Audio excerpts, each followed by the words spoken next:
In this video, I'd like to discuss the mindsets behind happy retirees overseas and what's missing for others, and hanging out with people who are constantly pointing out the differences, but what's missing, what's wrong with it, why do they do it that way here, all they need to do is this, how did they end up doing it this way? That sort of self-talk will eventually send you back home, and maybe it should.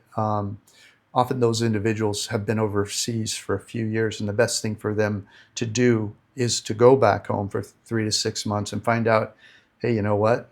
I had an overblown concept of what my home country was. And now that I've been back for a few whiles and I realize the kind of life I can live there on the kind of budget I have, and then what I can do overseas, that'll wake them up pretty quick.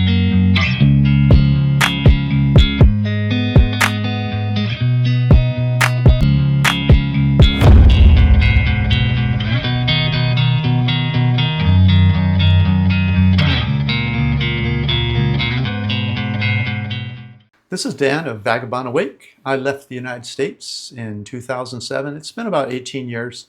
I've been to 73 countries in my life. In this video, I'd like to discuss the mindsets behind happy retirees overseas and what's missing for others. You may know, if you watch my channel, that I interview retirees all over the world. And I think I've interviewed over 160 now, maybe 170. And when I'm interviewing expats, you're probably listening to me, you've heard me ask questions that try to dig into their mind to figure out how they think about it and what they were thinking before they left, and why, what finally got them to leave, and how they picked where to go, and what have some of their challenges been. So I really try to figure out how they think and put it on display for you when I interview people. Of course, it's in their own words, so I'm not putting words in their mouth other than maybe directing somewhat by my questions. But I think it's important for my listeners to see if they identify with, one or more or many of my overseas retirees. And so that's why I ask those kinds of questions, along with, what they like and don't like about what they are, and cost of living and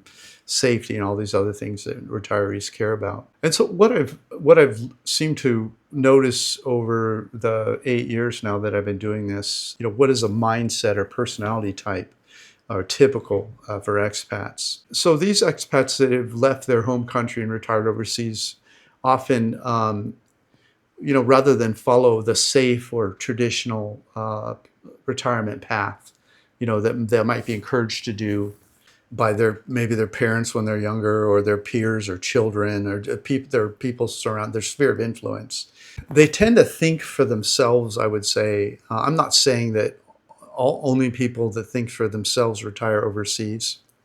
And I'm not saying that people that stay home don't think for themselves. I'm just noticing that this is a characteristic that it's probably true of people that are more adventurous in spirit than the average bear, if you will. And I would say that they tend to think for themselves, and maybe they'll listen to other people's advice, but they're often people that throughout their life had, kind of taken their own counsel more than maybe other people have, rather than the safe or traditional path.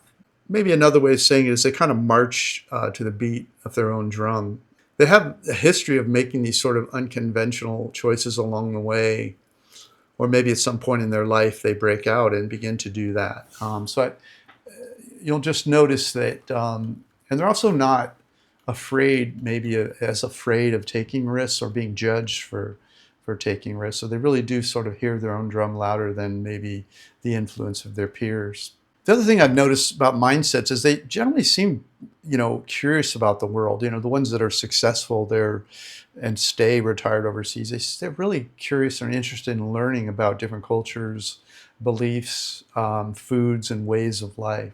There are others that primarily are just moving overseas for a life that they can afford, maybe, or a simpler life that they can live on a tight budget that might be harder to live in their home country. So many are like that also. But I think they may struggle a little more once they get to a new country, because they're not as curious about their environment. They often are found trying to recreate their old life in a new world. And so somewhere around the second or third year, they start to miss home and get bored about it. And some will go home and stay. I've noticed that other ones, like myself included, I had this fantasy about how great, my home country was, how much I missed it, and the food and all that. But When I finally went back home and lived for, I think it was around 3 months, 4 months, 5 months. That's all I could take. I had to leave again. So I think there's some value into sort of popping that bubble you have about things you miss from home. You're going to miss your family and friends, no doubt about that. But the restaurants you think you miss, I think you go back and eat that food. You'll find a lot of the times that it's blown way out of proportion. The successful ones, they're comfortable eventually with being outside their comfort zone, and they see differences in their new culture as something to explore, not something to avoid or move away from. And we all have our moments where we're judging whatever country we're in, and why do they do things that way? You'll hear that most expats will say those words over time eventually. But if they have that basic curiosity about the world, and that's why they're in it and traveling in new parts of the world, then that's going to help get them over that hump of finding out enough about their new country and the foods and the culture to be engaged in it and see it in a more positive light. Next subject I want to talk about is like what motivates people to move overseas. And nowadays, we've had some inflation. There's obviously people that they want a more comfortable life on what they thought would either be a bigger retirement, or they thought their investments might have done better, but now they're getting to that age, and so they're moving overseas for affordability reasons. That's quite common. And then others seem to go towards something. They're moving out of their home country out of a sense of adventure and curiosity about the world and desire to experience something new. They want out of that box that they grew up in their whole life. They're wondering if they get out of that box, what's it like out there? What's the world really like? Is it like in the movies? Is it better or different? And they're also curious about, for example, the United States. We're often told in our movies and our culture that that we have freedom and other countries don't have freedom, or that we're the best country in the world and all this sort of thing. And most countries have a bit of that, if however you want to call it. And so that's not unusual for everyone. I've noticed that, at least for me and other expats I've met overseas, that they're a little bit surprised at how cool the world is, and that it is true that their home country is a great place often. But it's also true that when they get overseas, they're a little surprised because maybe what they believed about their home country or the rest of the world, maybe the world isn't as bad as they thought, or crime isn't as bad, it's not as unsafe as they heard it was. And the one thing that really got me, I think, was that I had this idea that the US costs more than other places. Not the most, Japan's expensive. The Scandinavian countries in the north of Europe are quite expensive, for example, like Norway. And many countries, that are more developed are quite expensive. But I had this idea that more money meant higher quality of life. That that bubble was popped, because I've learned that overseas people are more about enjoying their life, the locals are. And if expats can figure out how to enjoy their life overseas, by getting to know the country and what makes it tick, that really the joy, it's kind of easier in many countries around the world to enjoy your life because you have more opportunity, simply because your dollar or pound or euro goes further than it would. So you're able to do things, to be involved in activities for longer, or go trips more often and stuff like that on what you would be, compared to what you would have been able to do. So it is true that this sense of curiosity, if that learning fuels you to really get to know the country you're in, or the countries you're slow traveling through, that will give you a higher chance of success living overseas, I've noticed. The next topic I want to talk about is how do many expats prepare for unpredictable risks. Often when you live in your home country, you have social services. If something were to happen, the government could help you. And that is even true in some of the countries that you would visit or live in. But when you're a foreigner, not all those services are always available to you. So you have an additional risk by moving overseas. If you run out of money, you won't have social services available to you. And that's one of the things I talk about in my Retire Overseas course, and how to deal with that. And that has to do with budgeting and making sure you have enough in savings, and figuring out what to do if you're burning through your retirement quicker than your plans were. So that sort of stuff actually pretty much my whole experience of living overseas. I teach the most important stuff in that course. But people that move overseas are willing to take these risks. They're generally calculated risks, but you know, they plan for potential problems and they think through the what-if scenarios. The successful ones think this stuff through, and if you will, they monitor it. A good example of that is one of the things I talk about in my courses. You have to set these alarms. So you have a savings you come over with, whatever that number is. You can set that yourself. I talk about how I set mine in the course. But so you come over with some amount of money available to you. Maybe it's in your home country bank, which I always recommend, rather than putting money in a bunch of foreign banks, or for reasons I talk about. But so you have this money, and so maybe you're not retirement age yet. You're going to live off some of this money, and then some of it you hope you have by the time you reach retirement age. There's different ways you can handle money when you retire overseas. But you need to have these alarms that, okay, if my number gets down to this, you know, I need to take some action. Or if I'm spending at such a rate, I need to be able to cut back, and I have to be serious about it. I need to budget, because you don't want to run out of money when you're in a foreign country that doesn't have social services for you. And so they're willing to, the successful ones are willing to take risks, but they want to plan and have a plan in place for what those risks are, and what the plan B is, if you will, if something were to happen that puts their overseas retirement in jeopardy. Sort of what if scenarios, what you would do. They usually have like a financial or just logistical safety net rather than moving with nothing. And so that's all part of the planning for unpredictable risks. I interviewed a guy one time. He eventually ran out of money, and he waited till he had no money left before he did anything, and he ended up living in the street. So he left a message on a comment on one of my videos, and I did some research about it to figure out if there's some way I could help him. And I figured out that how he could go, in this case it was an American, how he could go to the embassy and request being sent home, where family or friends or social services would be available to him. And the U.S. Embassy arranged for that. I guess that's a worst case scenario. I'm not recommending it. But if those alarms are set, I talk about setting those alarms in my course, because you don't want to go that far before you come up with a plan.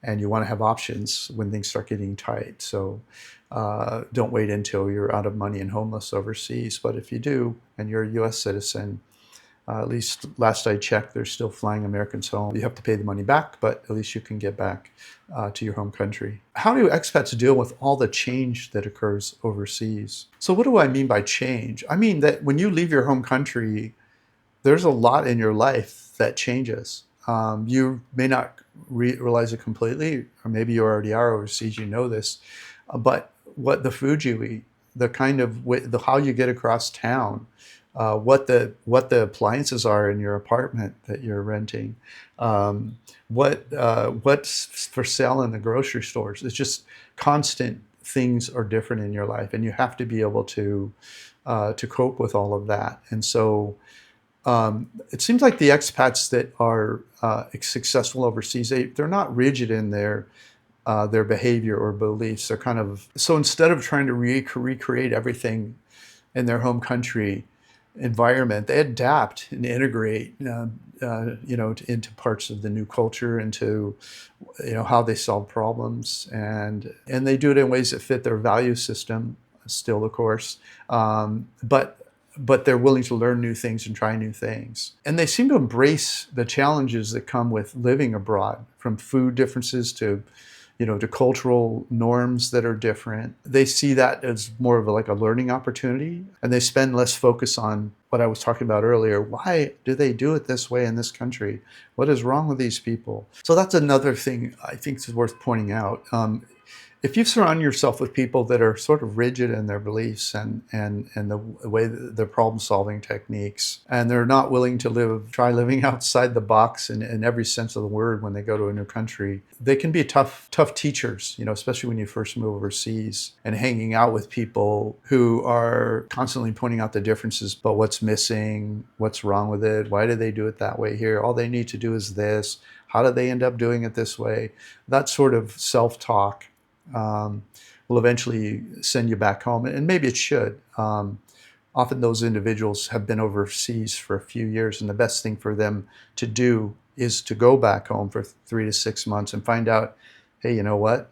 I had an overblown concept of what my home country was. And now that I've been back for a few whiles and I realize the kind of life I can live there on the kind of budget I have, and then what I can do overseas, that'll wake them up pretty quick. And some of them it won't. They'll just be happy to be home, and they'll just get back into the groove of the old thing, and that's fine. There's no right or wrong. It's about enjoying your retirement. And you may not find out where you fall in under all this until you actually go overseas. And it's actually not long. You might start to get an idea of whether or not learning about a new part of the world and adapting to it is interesting to you. Reading about it, watching YouTube videos, how do they deal with this, talking to other people, and to find out if you're willing to embrace change and be interested in a new culture, or the whole thing just annoys you. I know someone I care very much about, that I've known for practically forever, watched me travel for years, and then finally got a chance to travel.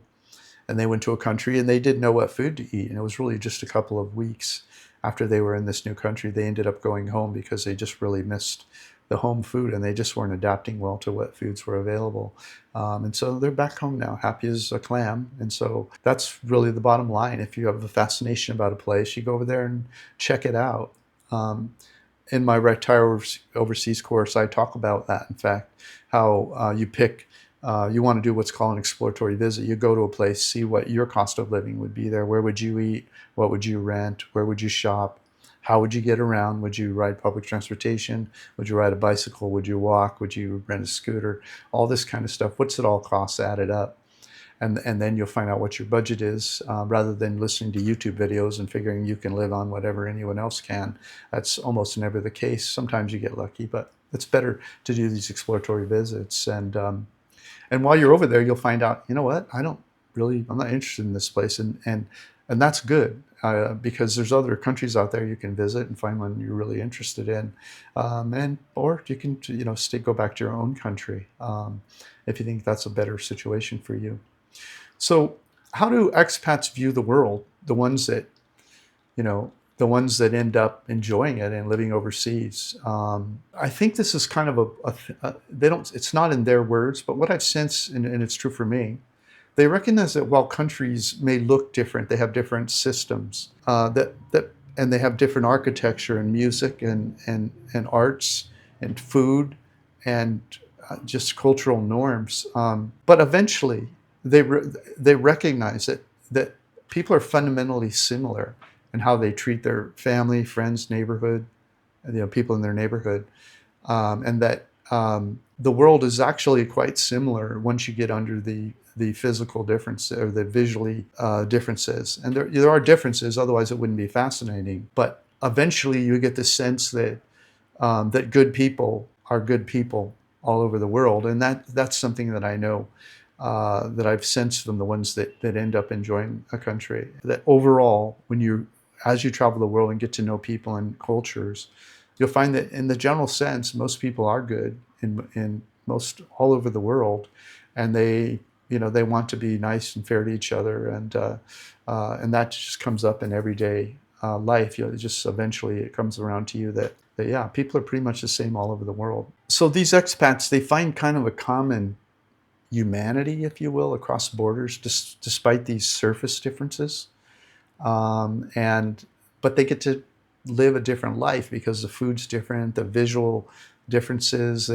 They're actually seeing these, although they're surface differences, they really affect the experience of day-to-day life. So they're kind of like, I don't know, they feel like they're a Magellan or something that's seeing this, different parts of the world or this new country, but that they're basically safe, and they're basically taking care of other people, and people are taking care of them. I don't know, when I think about it, so how would I summarize, the expats that I've interviewed and met over since I left the U.S. in 2007? I would say the ones that last past the first few years, I would say they're independent thinkers. They're curious learners. They're not learning for a reason. They're just curious. So they're reading about the world and about what makes each country different. would say they're adaptable risk takers. You know, they realize that they're different and that's kind of what drives them. They don't want to just sit in that same box they did their whole life. They want to kind of go out and see the world and live it. And they're willing to adapt to whatever part of the world they're in and take on that risk of finding out what to eat and how to live in that place. And I would say that, you know, they're planners, and they embrace change, and they're willing to prepare for these challenges. Even unknown challenges, make sure they have enough money, you know, make sure that, you know, that they're remaining healthy by working out and taking care of themselves. And they're willing to try new stuff. They see it rather than, you know, why is it that way in this country? They see it as an evolving culture that came from different circumstances and that the differences come from that. And they don't see it as these are smart people over here and dumb people over there. They see the richness in the people that they meet along the way. Are also willing to make changes when necessary. I mean, some countries will change the visa law, they'll change taxation, they do all these different things. And these same people there were willing to take that first jump. If they're living in a country where they no longer feel welcome, giddy up, throw the saddle on the horse, let's go somewhere else. And often even before that happens, they've done some travel in the region of the world they're in, and they've figured out other places they love. So some of them leave and they live multiple retirements in multiple different countries, even before any trouble happens in the first country they go to, because they enjoyed it somehow. They loved the learning process, they loved the challenges, and they loved what came out of it for them, what they've learned, and how they see the world now. And they've traveled and seen other places around, and so they see it as an opportunity when it happens, where they end up going to another country, whether because they want to or because they need to. Yeah, I would say they're independent thinkers. They're curious about the world, and they want to understand how it's the same and how it's different. I think the bottom line is you find out that the world, at least for me, after 18 years, I had this view of the world that it was maybe adventurous, but also kind of weird or different, and that where I'm from is normal, and that a lot of the stuff they're doing around the world is just kind of like odd or weird, and the people are just misinformed. And what I've learned is basically everybody kind of embraced the culture of their childhood, including in the United States. That's what we do there too, just like every other culture. We embrace the belief systems where we grow up. And when you travel, you can keep your belief systems, and you can also learn about people and places and things and not be threatened by it. And so the world is a beautiful, safe place. If you're adaptable like that and you're an independent thinker, there's a lot of greatness that comes out of it. And if you're adaptable and an independent thinker, you can even stay in your home country and learn about that, and learn about differences of different parts of your country and foods or whatever. So there's no magic that requires you to leave your home country if you're an independent thinker.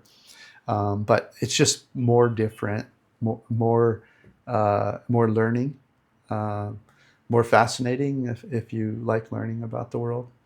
And the nuances between countries is, it's never ending.